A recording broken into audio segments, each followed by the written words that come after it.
Fukushira. Megumi. Fushiguro. Megumi. Yeah.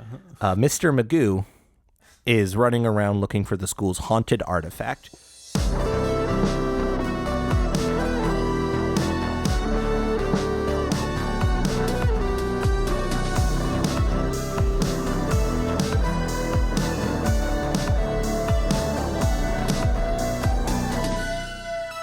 Hello and welcome to Add It to the List, the show where we binge watch a season of an anime and then talk about whether or not we think it should go on your watch list. My name is Jack, and with me as always is Forrest. Hello.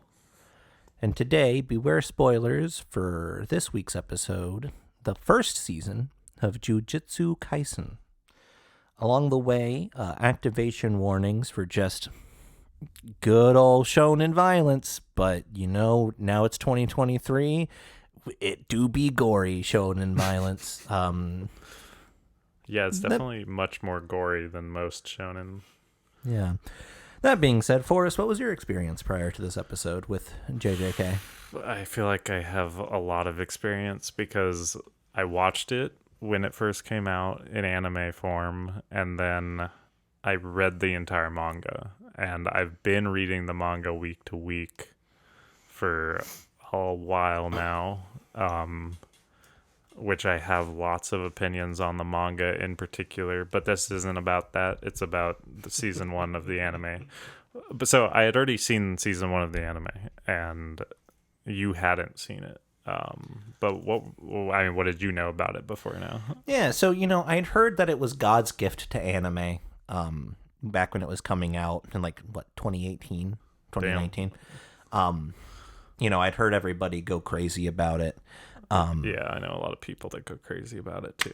And it sort of became one of those things where I saw it so much in Bumble and Hinge bios that I'm like, all right, I have to watch this just so I have an informed opinion on whether or not these people's anime tastes are conducive to us having things to talk about were I to try to match with them.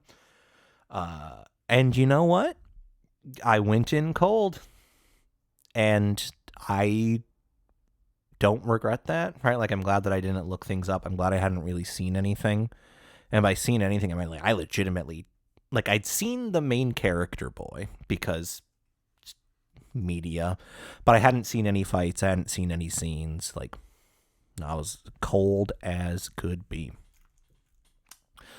That being said, talking about what I saw, gorgeous anime. Absolutely wonderful stylization of combat and the special effects. So Jujutsu Kaisen doesn't use ki, doesn't use haki, it uses curses. And is it basically just Nen from Hunter x Hunter? Well, okay, let's not start the comparisons too early. I will say this is a shonen-ass shonen, and it does feel in a lot of ways like it is a love letter to the genre, right? Yeah. So I think more so than a lot of other shonens, I think it's fair to compare this to other shows. There's a bit where the main character talks about how upset he is because he thought he was going to learn to use a spirit gun, or a Kamehameha, or a Rasengan. He names these signature moves from other shonen. So, this show's wearing its influence on its sleeve pretty hardcore. And, it even borrows, the three-person, body schedule, or body structure, right? We have strictly better Naruto, strictly better Sasuke, and then strictly better Sakura. Yeah, I mean, I have no strong feeling. Well, I guess I have strong feelings on Naruto, but I agree with you. They are just better versions of those characters. One thing that I do like about the visuals, though, is when they're fighting using their curse techniques, it's almost like a neo-traditional Japanese, color drawing. I don't know how to describe it, but it's very beautiful. It's very similar to how Demon Slayer stylizes their breathing technique slashes, but then different in a way that's like pretty unique to JJK. The kind of like painterly style is really nice. I mean, this anime does look really good. I mean, there are points I think where like like any other anime. Like when like non-action things are happening, it does look a little iffy. But I mean, like the action in this is pretty top notch, and I've heard it only gets better in season 2. Because like after this, I am actually gonna like watch season 2 because I still haven't. Like I started watching it and then I just didn't finish it. But it's funny because one of the last like actual tweets that I've made was I've come to the conclusion that Jujutsu Kaisen distills all of the worst parts of shonen and none of the good parts. Woo! Because Man, and I thought I had offensive internet takes. and that isn't necessarily referring to this season of the anime. Like I did after rewatching this season of the anime, I do really think that this is the best part of Jujutsu Kaisen. And I do think that the anime is leagues better than the manga. Like it's like not even a competition in my mind. Like the manga is fine, but like this is one of those few, like very few series where I'm like, yeah, the anime is just kind of the better way to, enjoy it. And most of that is because the manga fucking just it just gets so over explainy. Like literally fights will just cut and for like 2 pages you just have walls of text just explaining how powers work. And luckily that doesn't really happen in this first season because there's honestly not really that many complex powers that get introduced at the beginning of the series, which is very nice. That's fair. I will say I don't know if I've said it on mic before, but I have said before that if you're consuming a show or like a piece of media that is visually focused, like it's supposed to be a visual spectacle, like fights or what have you, it is just better to watch it in animation. There is a bit that gets like noun heavy towards the end that I'm just like, all right, I don't need to know.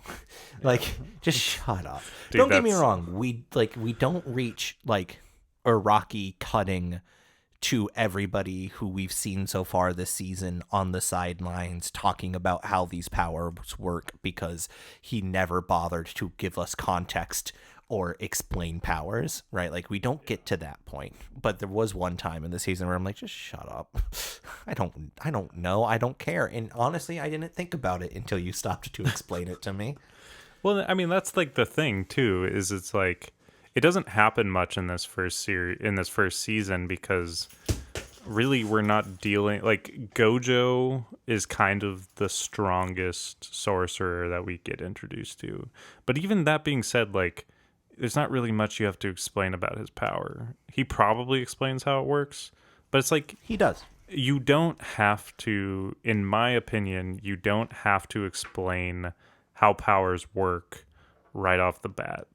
Like the thing that I think early parts of JoJo with the stands works is nice because like usually it's the character who is fighting trying to figure out how the power works throughout the fight. And I think that's like really the best way to like explain a power within a fight. Like hopefully it doesn't hurt the pacing of the fight. But anyway, that's beside the point because like it doesn't really true, happen. But hard cutting to MILF Hunter Calqueen going, oh, this is Josuke doing this because his thing can do this. Right? Think about all of the times that we've shown you do this. And it doesn't happen in this season much, luckily, because, I mean, Yuji has, like, the simplest power known to man, which honestly is fortunate, because if Yuji had a complex power, I guess you would only have to get explained about it once, but... We should stop and say what their actual names are, because I'm not going to lie, I legitimately don't know. Well, my thought process is Naruto, Sasuke, Sakura. Who is Yuji? Yuji is main character, Kun. And then Nobara is the girl, Sakura, but better. And then Sasuke, but better, is... I literally just blanked on his name. He is awful forgettable. Yeah, god damn it, dude. By nature of being the serious one of the three, he is like the least memorable one, I will say. But even he's not bad, right? While Forrest is pulling that up, one of the things that I really like about the show is that the dynamic between the three is just a lot more organic, right? Like, the Sasuke cares more about the other two just because he's not an emotionally stunted piece of shit. Like, the Naruto is like he has a fair shit like heaping portion of main character boy where he wants to do good because he wants to do good, and he's the besterest because he just sort of is the besterest. But even then, his motivations, the way that he looks at the world, just his perspective is so much more human and so much more grounded than, say, a Naruto. And then, unlike Sakura, Nobara has thoughts and opinions that don't revolve around a boy. I legitimately don't think Sakura passes the Bechdel test. I don't think that she does from episode 1 of Naruto all the way to current Boruto. I couldn't tell you. His name is Megumi Fushiguro. Megumi is what I'll call him. Yeah, he's Sasuke but better. And then there's Satoru Gojo, which is like everyone's favorite character for some reason. He is the Kakashi stand-in. And then these are not lined up properly. Okay, I was about to say that looks like it's the Nine-Tailed Fox's name. And then Sukuna is the guy who is inside of Yuji. Spoilers. Yeah. So real brief. Naruto's just a normal guy doing things. Itadori's just a guy doing things. You can just call him Yuji. Yuji's just a guy doing things. He's naturally gifted at shit. He's getting thrown out. His occult investigation club is getting thrown out of the club room, and he's just there because he has to have a club, and he wants to leave early every day. Turns out, we find out he leaves early every day because his grandpa is in the hospital. Grandpa dies like 10 minutes into episode 1. And one of the things that Grandpa's like last speech is like, live a good life. You're a strong kid. Use that strength to help as many people as you can and live a good life. And so then Yuji sort of like has this like, people have the right to a good death, and I want my death to be like surrounded by people who I've helped. And that's sort of like how he Big Bear does things moving forward. Well, Fukushira. Megumi. Fushiguro. Megumi. Yeah. Mr. Magoo is running around looking for the school's haunted artifact.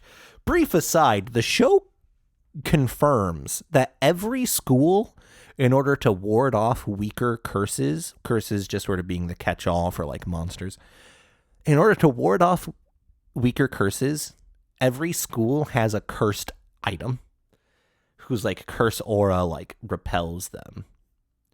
So every school in this world is sitting on a magical nuke. Yeah. That just seems irresponsible. Anyway, he's at Yuji's school to like take their artifact, because turns out their cursed item is a finger of the biggest, baddest demon lord there ever done did be. Which is kind of hilarious, because it's like, why does this random ass school like they explain it? They're like, oh yeah, every school has one of these artifacts, but it's like, why is one of his fingers, he's like the strongest curse, why is one of his fingers the thing at the school?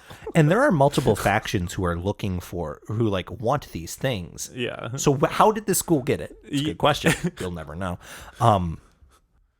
But he's at the school for that reason, and turns out the occult club found it and is doing a seance, summons a monster, blah, blah, blah, blah.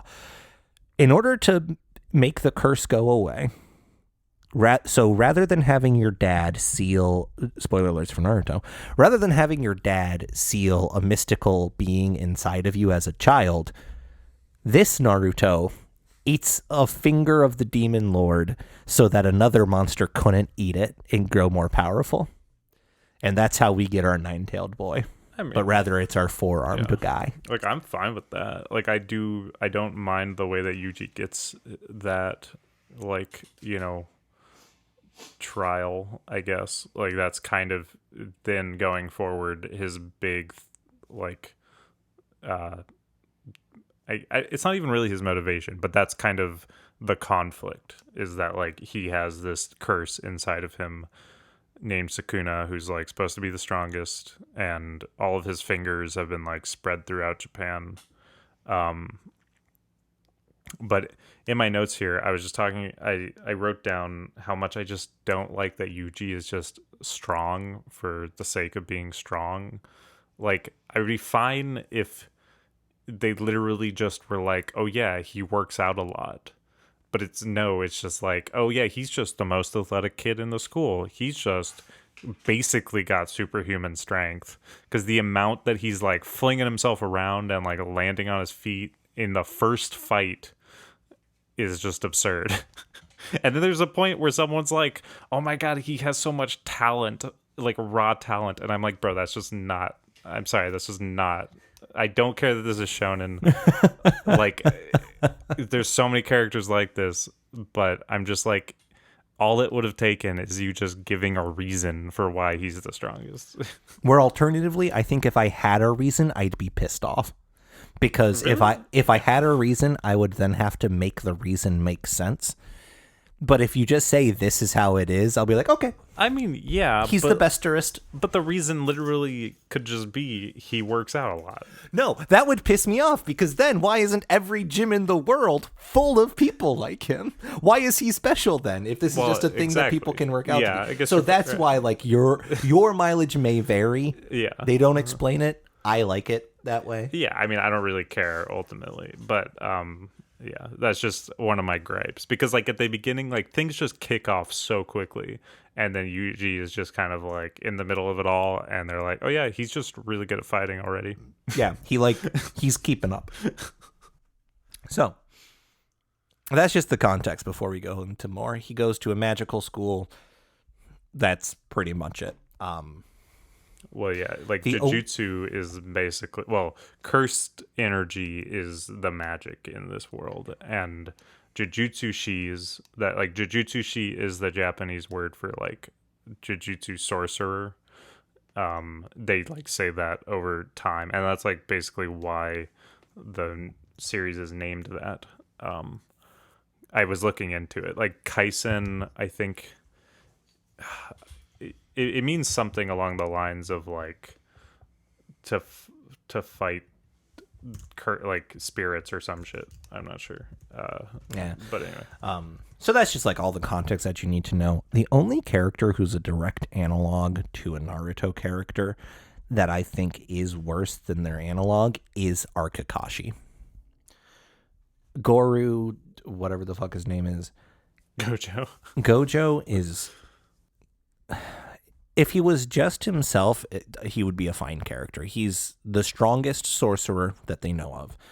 Although he does say pretty early that there are a couple of kids in the school who will one day reach his level. But rather than having like a mask that covers from his nose below, he wears, of the same fabric, a blindfold. Still has the white Kakashi hair coming up, but instead of being like spiked and at an angle, it's just sort of spiked and all. Like, his is the only one that's a little on the nose.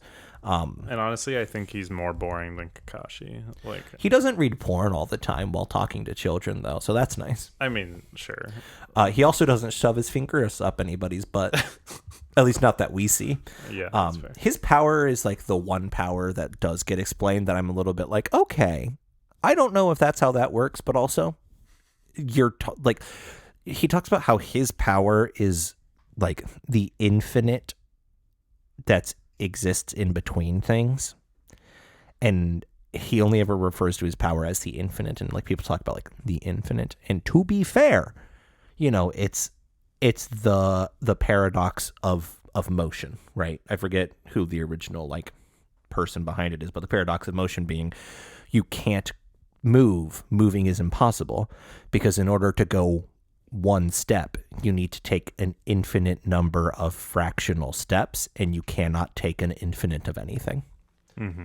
So like his whole thing is like the microcosm of like atom. Like they don't say that it's the microcosm of like, you know, like particle physics. I infer that that's what it is, and they may explain it later. But like the infinite in between things. Don't ask me how like that then gives you powers to like just obliterate shit. But you know, it gives you powers to obliterate shit. I also don't know why he covers his eyes. Kakashi covers the Sharingan because he doesn't have the capacity to control it. Yeah, I He feel like just does it because I think he's they cool. explain that like his eyes are important. They haven't talked about it in this season, but like his eyes have like something to do with his clan. They're special eyes, so it's not too far off from Naruto. I mean, like literally, Special eyes. like there's 3 clans that they talk about. My clan. And like they all kind of have these like special abilities that are related to the clan's blood and shit. Yeah, we do have like 3 like ninja like bloodlines. We like- still have our Byakugan. Yeah, and like Gojo is kind of just the epitome of just like the really strong character for the sake of being really strong. Like he's the sensei, but like also he's kind of the problem with the series in my opinion, because he just gets introduced and they're like, oh yeah, this guy's just the strongest guy in the world, and that's about it. Like it's like there's no build up. There's no. It's just we have the highest peak there is in front of us right at the beginning of the series. But at the same time, like to his own admittance, like there are characters that we're introduced to who he thinks will be his peer, like Exactly. on par with him. So like, Yeah. I will say, like again, I'm fine. Like I would be more upset if we explained it. I don't even think Because, they need to like- explain it. I just think I don't know. I just mostly have a problem with shonens like introducing characters and just being like they're the strongest there is. Like they can say he's strong, but I just like it's just so counterproductive to just like introduce characters and be like, yep, here's the strongest character there is. Like you don't have to do that. And honestly, I feel like it just usually ends up being a detractor to your series, because then you can't really go forward. It's like Gojo literally is basically just the main character of Jujutsu Kaisen after a certain point. Like, I shit you not. Like, Yuji kind of just stops being the main character. I mean, I honestly think that's fine, personally. And what I will say is I kind of like him being introduced, being like this like world-renowned power, because it gives context for what the villains are trying to do, right? What we find out is that the villains are trying to do a thing. I'm not actually going to say what it is because that is decently a spoiler, but they can't do it because Gojo's around and he's too strong for them to fuck with. And so the rest of their antagonism is like structured around where he is and finding ways to neutralize him. And so I like that you know, he is introduced as the threat that he is, because it A, makes the villains think a little bit, and B, it like gives context for why shit's happening. Yeah, I mean, I don't mind that necessarily. Yeah, it's really just I'm just so over just the like people just being the strongest, I think. That's fair. I kind of checked that at the door when I sat down to watch a shonen. You know what I mean? But I do think one of the most hilarious parts of the power system in this series is that like explaining to your opponent how your power works can actually increase the strength of your power. So I don't know if they said that. I thought about this too when they said it. I don't know if that's true for everybody or if it's true specifically for that guy, because that guy said that it sometimes makes his power better. I'm pretty certain it's the truth for everyone because it happens later on. It keeps happening. I don't know if it is like, I don't think it has like a mechanical power like use, or if it's just this is a shonen and so we're doing it. I don't know. I mean, it could be that, but I mean, it gets said by many characters, because even Hanami, which is like one of the curses they fight towards the end, the forest curse, like the one that Yuji and Todo fight. Even during their fight, like, she literally says, apparently it works better when it works faster when I explain it is what she says about one of her abilities. And I was like, okay, like I think it is literally something that's like baked into cursed energy or something. Like they even call it revealing your hand at one point. I like mean, it's a that's real just, thing. It's that's just the silly. concept of it. It's just silly. But then conversely, dumb boy who I want to like but I can't, he lied, or he's like withholding like everything from how his power works. And I don't know, dude. What's the name of your girl that you just said? What? Hiname. Hanami. And Hanami points out, oh, he's not like, he hasn't told me everything, right? So like, I don't know. It is a very brief aside. I just thought it was a funny joke. They keep using it even later on in the manga. Like it's just kind of, even at the beginning of season 2, Gojo has a fight where like the guy he's fighting says that shit. I don't know if it just has to do with like whatever type of power you have, but yeah, it's just funny. It's just one of those, like he literally just wrote in a reason to explain everything. Yeah, I don't know. Like, I'm at the point with the show where like I don't really know if I have any complaints. I mean, there are bits that I feel like just sort of drag on or that we don't need. It does sort of do that 24 episode season thing where the first 12 or 13 episodes are one story, and then episode 13 or 14 onward is its own thing. And then even in this case, like they wrap up that thing on like episode 20. So like episodes 21 through 24 are like just setting up for like the next arc. Well, yeah, and I mean, like, I've already been ragging on it quite a bit, but like I do genuinely enjoy this first season of the anime. Like I think this is the best part of Jujutsu Kaisen because like there's the portion of the story where Yuji is with Nanami, and that's like my favorite part of the entire story because Nanami is the blonde guy. He's like the blue collar guy. Yeah, kinda. the salary man who hated his salary man job. Him and Yuji are like actually like get to interact as characters. Yeah, he's like the one who's like leading him around for like missions for a day. My favorite part about Nanami, he has a speech about what makes you an adult. Yeah. And it's all of the little defeats. It's all of the small despairs that you experience over your life. Yeah, because he's like, you haven't known what it's like to go to your favorite convenience store and your favorite sandwich not being there. You're not an adult yet. Yeah. Like, he's like, oh, you think just because you have powers that makes that you're on par with an adult. No. Yeah, and like he lists a couple of like, to be sure, first world problems, but it's such a delightful like. Yeah, I feel like that, man. It's like one of those things where it's like you haven't experienced you just haven't experienced the day-to-day stress and despair of being an adult, basically. Yeah. Like you haven't worked a 40-hour-a-week job and had the littlest things bring you down because you're so exhausted, kind of deal.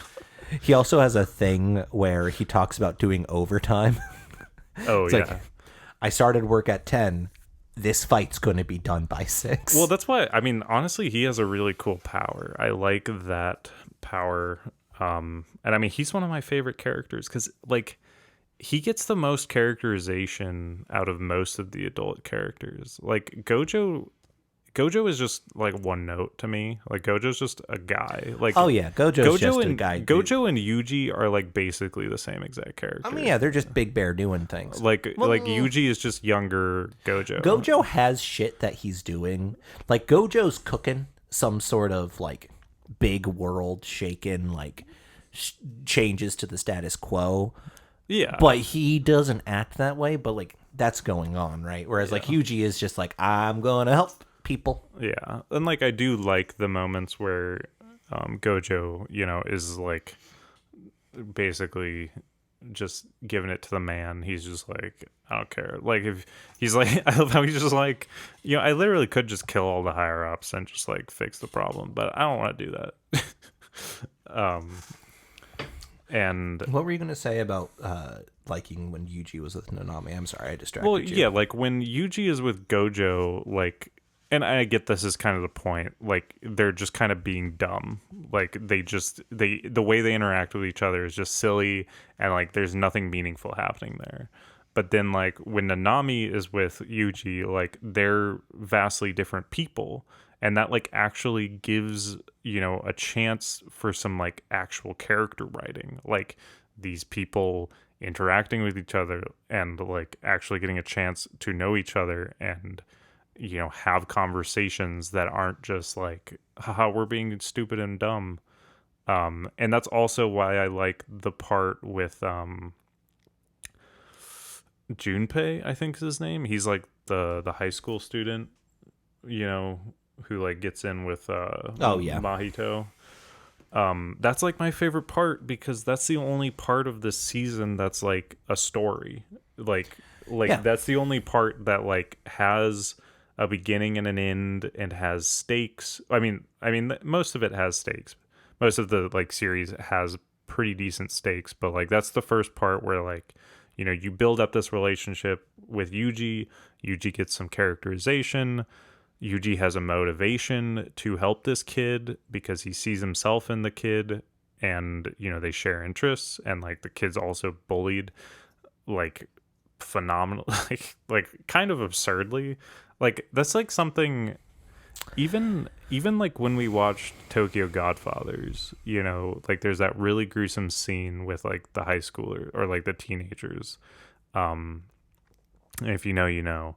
But there it's just like there's these depictions of bullying in Japan that sometimes I'm like, is this really like a thing? To be like, fair, that happens here too. I mean, yeah, I guess I just don't know to what extent. Oh Like, no, it's like- bad. like it can be that Like bad. part of it, I think, is because like you're from a small state, and like, Yeah, and yeah, I know. we Yeah. went to high school in a small state, but as somebody who went to elementary and middle school in a big state, like my home state of North Carolina had like after we had left, partially because of how miserable it was in the public schools, like it was like a big old like we gotta do something about this. That's like, interesting. Okay. I like, mean, yeah, no, like- I believe it. That is very sad. But yeah, like Junpei as a character is just very tragic, and yeah, he just like his hot mom dies. His whole story is just absolutely depressing. And like that's the thing is like I think JJK tries to be horror a lot of the times. Like it kind of builds up plots like it's a horror, but it's like not really scary. It's just kind of like it's I interesting. don't know if it's trying to be a horror. Like the visuals are stunning on the curses, but they do mention pretty early that curses are more powerful when they take the form of things that people have like a subconscious fear of. So like they mention that, like, you know, drawing on like horror movie imagery and like that stuff, or like evil folk tales are like there's a reason for it. I don't know if it's trying to be a horror or if it is just trying to be disturbing. And I think that they kind of need to have those moments because a lot of the curses that we end up running into, especially in the second half of the first season, look like people. And like that's like a big like, oh my god, who are they? Why can like blah blah blah blah. But they look like people and they have the capacity to talk with people, right? Like they're the ones who are doing a lot of the pulling of the strings and like puppet mastering the antagonism. And so I think there is a good reason for us to have like that sort of like macabre, vaguely horror movie setup for like the monster fighting. Yeah. I mean, I don't mind it. Because it does a good job of setting up like, yes, these are despicable monsters, not anybody that you should be like talking about with, right? Like yeah. But like there are tonal shifts every now and then, but like that's kind of like what I was talking about earlier with like, you know, episodes 1 through 12 are its own deal and episodes 13 through the end are its own deal. JJK has a weird one where like the first 4 episodes are its own deal and then the next 4 episodes are its own deal, because like we don't even get introduced to Junpei and his surprisingly hot mom until like episode 9. And then their story is done in episode 12. Yeah. And their story is just sad. Like it's just tragic all the way through. Yeah. But it's also my favorite part. I mean, like, because it's really It's my favorite fights. Yeah. Like that's when like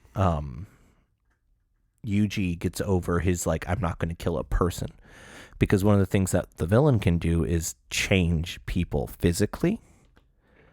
And so like he's like made these like fucked up homunculi that have to like listen and follow him, and like, you know, like Yuji's like getting his ass kicked by them because he can't bring himself to kill them, and we don't watch him kill them because we know that he can do it. We know that he's stronger than them, but there's a bit where like they have him pinned down, and like the one that's choking him out in its like weird bird beak manages to like screech out, "Please kill me."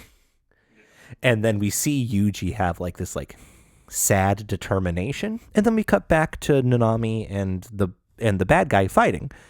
And a couple of moments later, Yuji rejoins the fight. Well, and I love that moment. I think that's so good. Well, yeah, and I love that moment where, like, I think Mahito, who's like one of the villains, is like, oh, he's got his whole like I can't kill humans thing going on, and then like Nanami's like, oh, I think he just kind of got over that. Like I feel like Nanami like knew, which Nanami I really says he will get over that. Yeah. And then like immediately after that, like he comes back into the fight. Like there's definitely moments in this first season that I really, really like.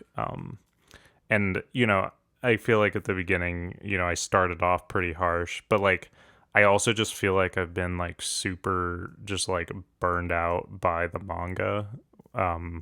Because it's funny because we were just talking about like how I can read One Piece week to week, but like reading Jujutsu Kaisen week to week is honestly like kind of horrendous because nothing fucking happens. Like at least in One Piece, like chapter to chapter, there's like oftentimes new info being introduced, or like new mysteries, or like, you know, something that we've been waiting to happening.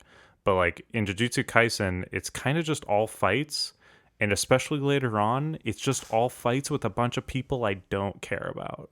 Like, I swear to God, none of the characters that we get introduced to in the second half of this season are ever relevant again. And I'm pretty certain we're, like, supposed to be at the end of the series. And it's just sad. Because it's like, this first season, I feel like you get introduced to this good cast of characters who, like, you can care about. And then, like, they just kind of don't matter after a certain point. And that's kind of my biggest gripe with this series is, like, I really don't have much emotional investment in like anything that's going on, and I don't know why that is necessarily.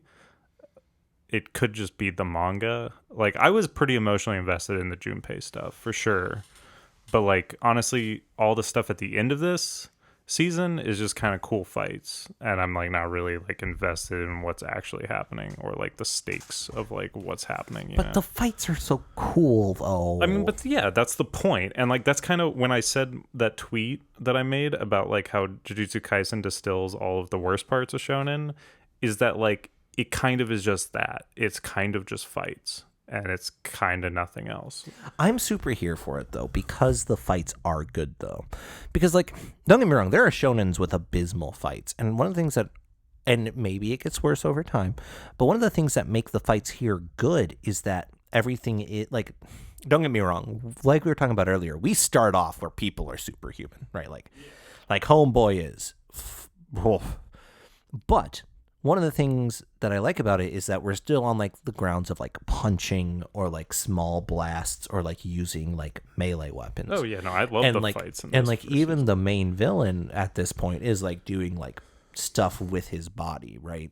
We're not like, one of my least favorite parts about Dragon Ball is when in a fight, people are supposed to be punching and dodging so fast that they're just blurs, and so you'll get like somebody talking while they're just sort of wobbling from the left to the right while the other person is just sort of slowly advancing, or like and like that's not a good fight. Right? Like, oh yeah, like that's not building tension, that's just being bad. But like as like up to this point, like things are still really, really cool. And so if it's just really cool fights to the end, I'm here for it. It is funny that you mentioned like comparing it to the One Piece week to week, and I especially because like a lot of what you say about JJK is what I think of when I'm reading each new chapter of One Piece as I'm reading it. I don't know what it is. I mean, I do kind of know what it is. You can finish your thought, but No, go on. I mean, my main thing is just that like there's really no like character writing in Jujutsu Kaisen. Like Jujutsu Oh yeah, Kaisen no. is all about pitting one cool fighter against another, and that's the thing that made me get so frustrated when I was reading the manga is he just has this habit of introducing new characters and then just like tries to force you to care about them. Like there was literally a period of time where there was like 4 chapters over the span of like a month that was one fight between these two characters that I literally knew nothing about, and I was like, I don't even like, why am I reading this? Like I don't like the fight in the like that's why the anime I think is better, because you get to see the fight be cool and animated. And like, not that the choreography is necessarily bad in the manga, but it's just not exciting, and it's extra not exciting when I don't give a shit about these characters.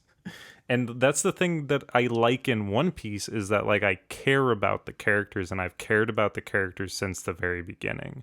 And even if the fights aren't great, like the fights are nothing really compared to Jujutsu Kaisen, because Jujutsu Kaisen is like all about its power system and like having these like crazy things go on, but it doesn't have the characters to back it up for me.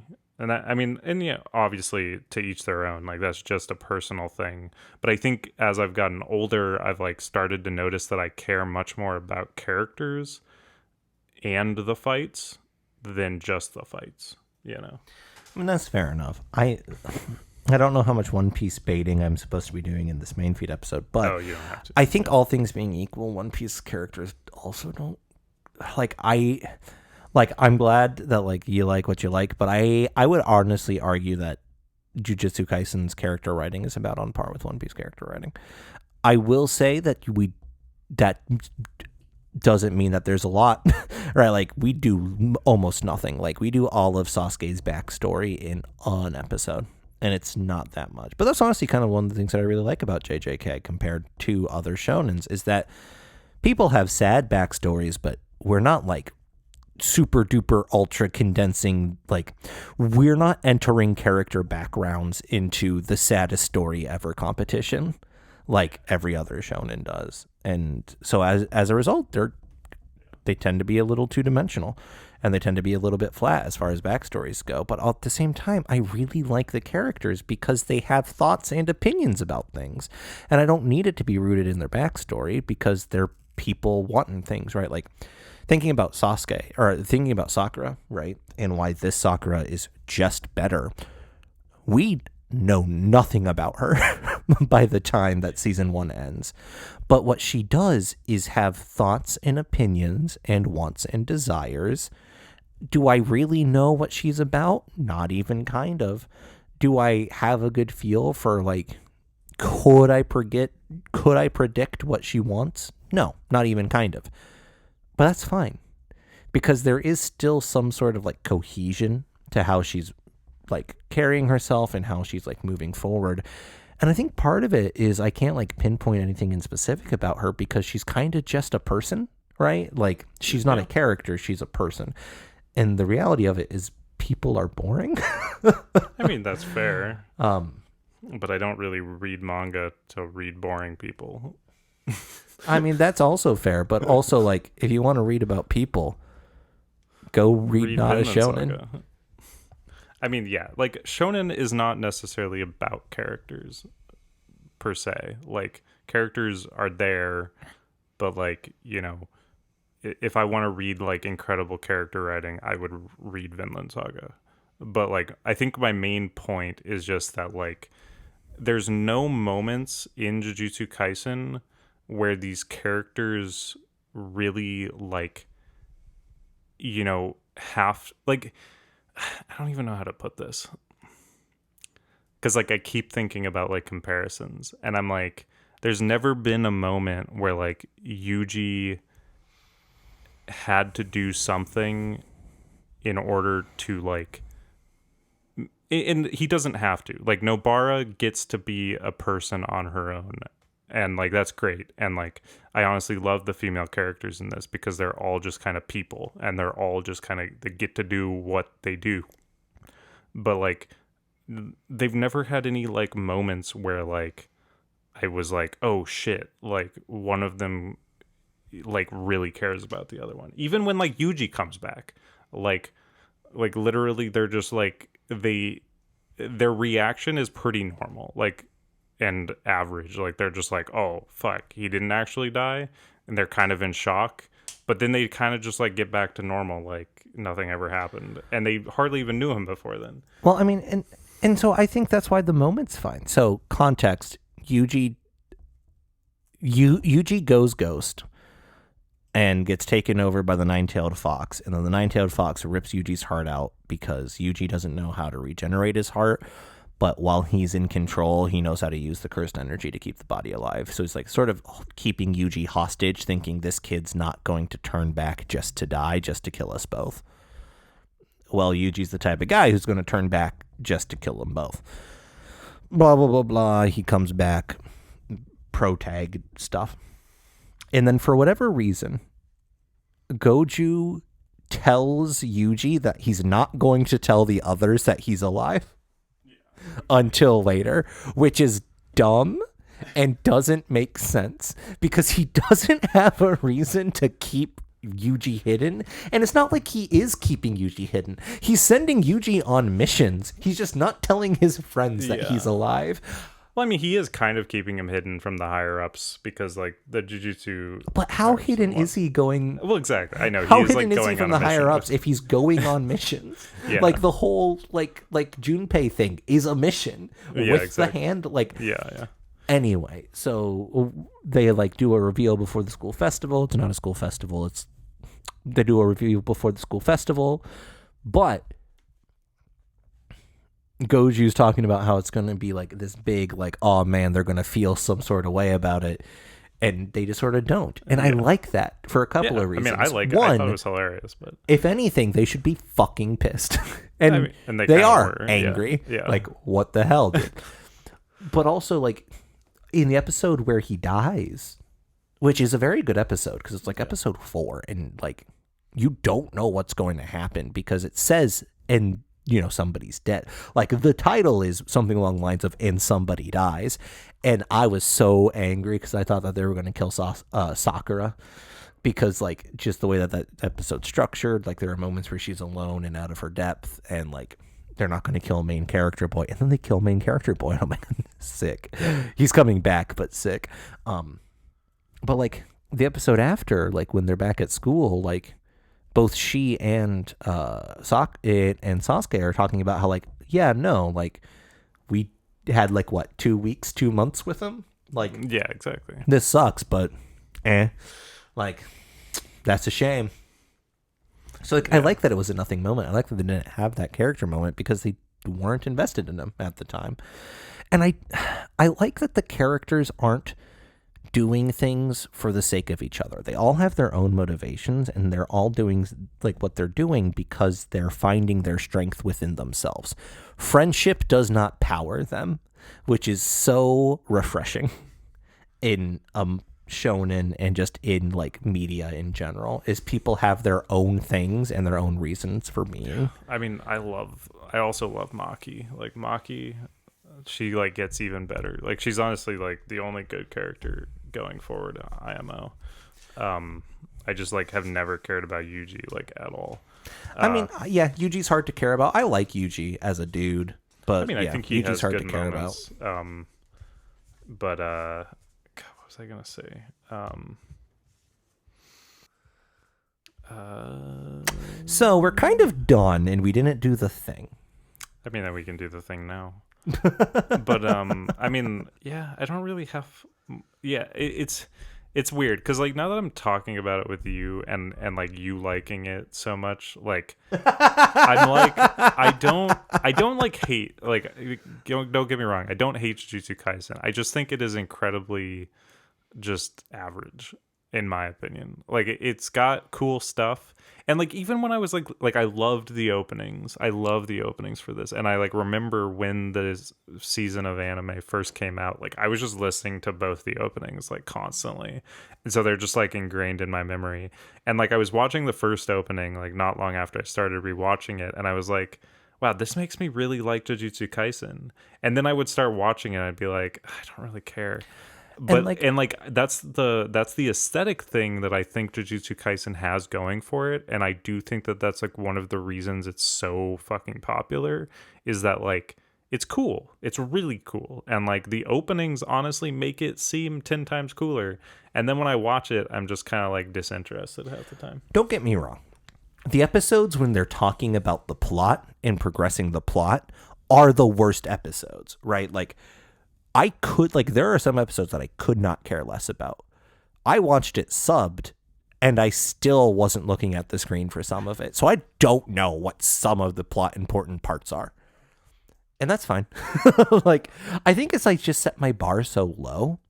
And don't get me wrong, I think it is strictly better Naruto. I agree with that. And like the parallels are many, and just like the way that like the events that happen, the plot, like the parallels are many. It's strictly better Naruto, but that also means that like set the bar low. It's a lot of fun. A brief aside about the music. This may be my favorite soundtrack next to Persona. You can't beat a Persona soundtrack. You just can't. Good try.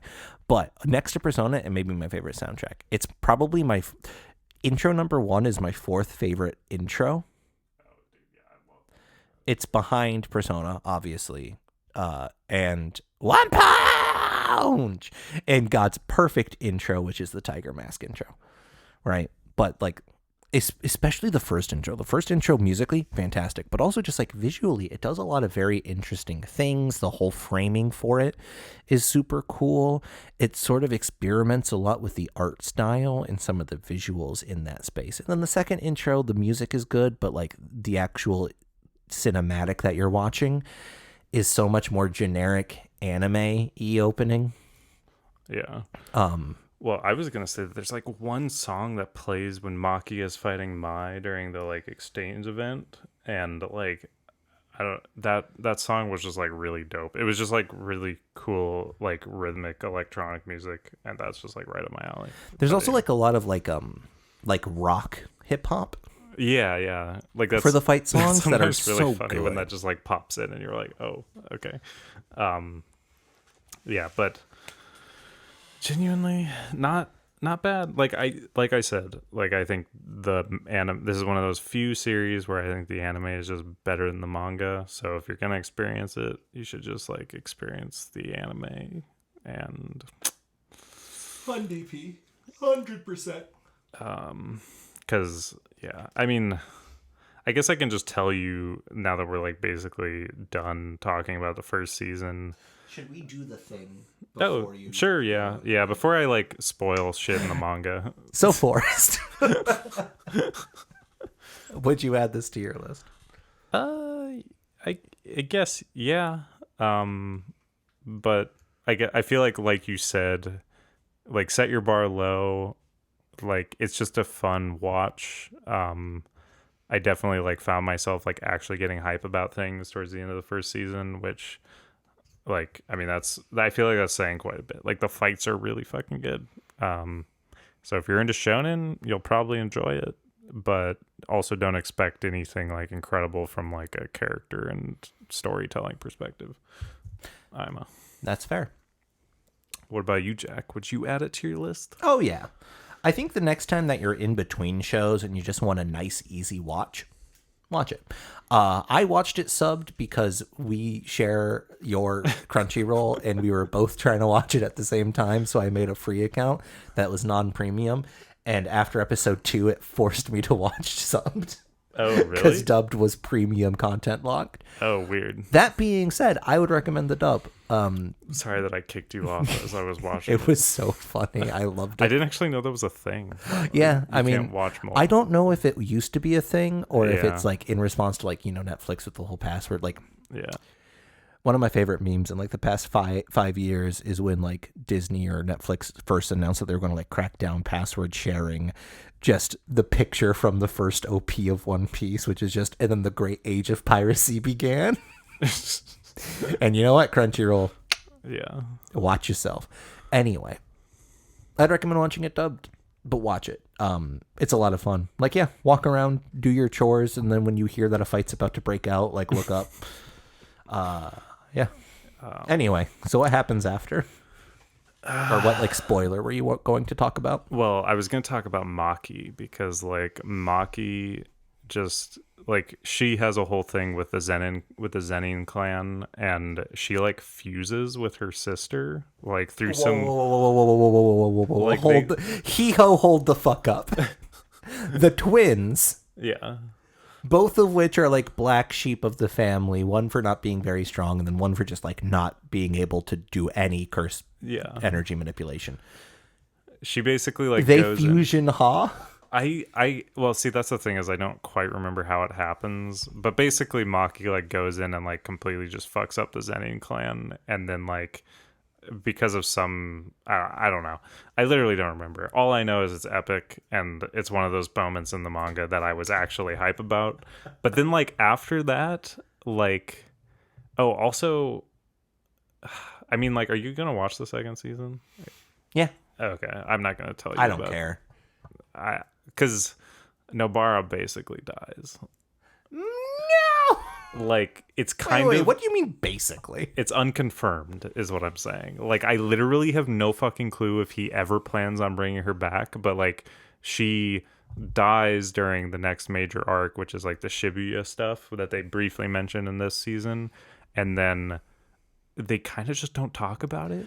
I hate that. Because... Like, she dies, and, like, there's probably some mourning, but then, like, the story just kind of keeps moving, and you like kind of expect that she might come back at some point because it wasn't like 100%. We've already killed somebody. We already killed one of our main three and brought him back, and it wasn't like confirmed if she was dead or not, and like it just hasn't happened. And I'm like, is she just never coming back? Yeah, I don't know. It's just that's a shame because she's so cool. Yeah, she's super cool, and like I am excited to watch the second season, but yeah, then it like goes into this thing called the culling game where like they revive. May the odds be ever in your favor. They literally just like revive a bunch of Jujutsu sorcerers from the past through some crazy bullshit, and like we don't know any of these people. They just start having fights against each other, and like I don't know any of them, and they like he tries to have like little brief flashbacks in the middle of their fights to like make you give a shit, and like I'm just like they're reading this and I'm just like, I don't know you. I literally have no clue why you're doing this fight or why it matters, because like none of it is to further anything. It is literally just characters fighting for the sake of fighting, and it's just kind of a bunch of characters we didn't know.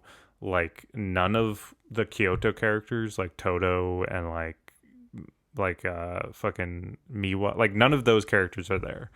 Yeah, it just in my opinion it just kind of goes downhill. I'm gonna watch the anime as it comes out because I do want to re-experience it, because I feel like I'll just enjoy it more in the anime. But yeah, and then Gojo dies later down the line too. Yeah, he has to. And then that also literally just like happens at the end of one chapter, and then the next chapter is just like everyone's fighting again. It's just like, I don't know. Like you can love Jujutsu Kaisen if you will. Like I know plenty of people that just like absolutely love it, but I'm just like, bro, there's so many other things out there that are like better than it. And also the explaining gets like extra bad after a while, because I can see that. Yeah, because he just keeps introducing these new characters, and then every time they have a fight he has to like explain how their power works in the midst of their fight, and it just destroys any sort of pacing you could possibly have. Like it's literally just like no pacing. That was one of the things that worked out pretty well in season 1, is that for the first couple episodes he just doesn't, right? Like Sasuke summons dogs. Well, yeah, we don't talk about it until like episode 8. Like the main character girl, like Sakura does like some weird like cursed carpentry bullshit. We don't talk about it until like episode 14.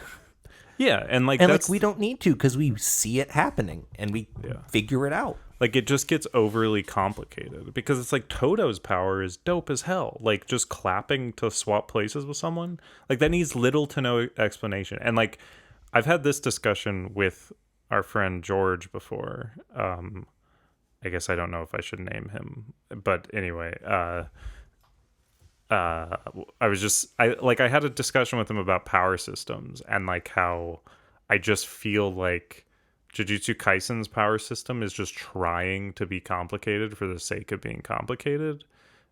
And like you don't like I just am of the opinion that in shonen you really just don't need a complicated power system, because if anything it literally just bogs everything down. And I know that people like fucking like cream themselves over Nen from Hunter x Hunter, but like I also haven't watched Hunter x Hunter in like 10 years maybe. I will say, fuck Hunter x Hunter. I shouldn't need 3 diagrams to figure out your bullshit. And I was literally just talking today about how I feel like I should rewatch it because I haven't watched it since I was like in college. But like, I'm like, would I just like not like Hunter x Hunter now? Hunter x Hunter drags, dude. Like, I remember really liking it, but I also remember not liking the final arc of the anime, which like for a lot of people is like their absolute favorite. Is that the arc. one where they get isekai'd into a PS1? No, that's the I don't remember what that arc's called, but the final arc is the Chimera Ant arc where they like they fight the cell looking ass guy. Oh yeah. So my buddy Jed, like I am his touchstone for anime, and he's like, "Hey, is this good?" And I'm like, "From what I've seen, yeah." And people talk about how it's great, and he fell off on the Chimera Ant arc. That's fair. Yeah. I mean, honestly, that's the only point when I was watching it that stuck with me because I just remember it being so slow. And like the whole point of that arc, I shit you not, is it takes place over the span of like 3 minutes, but like it's like 60 episodes. I will say, as somebody who really liked the tournament survival arc, or the Universal Survival Tournament from Super. I mean, yeah. I mean, it's like whatever, but like it just becomes a drag because it's just like one fight. It's like basically like all of these people fighting in this 3 minutes, and it's like every time someone's fighting, it like cuts back to the beginning of the 3 minutes, and it's like it kind of goes through everyone's fight, but like everyone gets split up, and at that point there was a much larger cast, and it just like I don't know. That's why I'm like, should I rewatch it? Because I feel like I would just have a completely different opinion on it. Well, that's one of the things that I'm afraid about with the Yu Yu Hakusho live action is it makes me want to rewatch Yu Yu Hakusho, but I love Yu Yu Hakusho. I mean, I remember really liking that too. But granted, when I think about Yu Yu Hakusho, in its entirety, I only think of the Dark Tournaments. Yeah. Well, and that's like an arc that I need to rewatch because, you know, I see that take all the time where people are like, oh, yeah, the Dark Tournament is the best tournament arc in all of anime. It's the only good one. And like, I'm just like, I don't really remember it. So I don't remember why that's the case. Fair enough. But anyway. Anyway, all of these things are we shonen. had so little to talk about for JJK that we legitimately started talking about everything else. Well, but I mean, all these things are related because JJK is literally just pulling from all of those. Like, it is all of the shonen that has come before it just distilled down. And in its defense, it wears that fact on its sleeve. Yeah, no, I mean, it does it about as good as it can. But yeah, I'm still reading it week to week because I kind of just can't wait for it to end. But anyway. Spite reading. Anyway. I don't have social media because I'm bad at it. But you have things to plug. Yeah. I have a YouTube page where I go by Bustello, which is Bustello. I make music of all kinds. And yeah, if you want to support me directly, you can go to my Bandcamp under the same name. Yes, thanks for listening. Goodbye.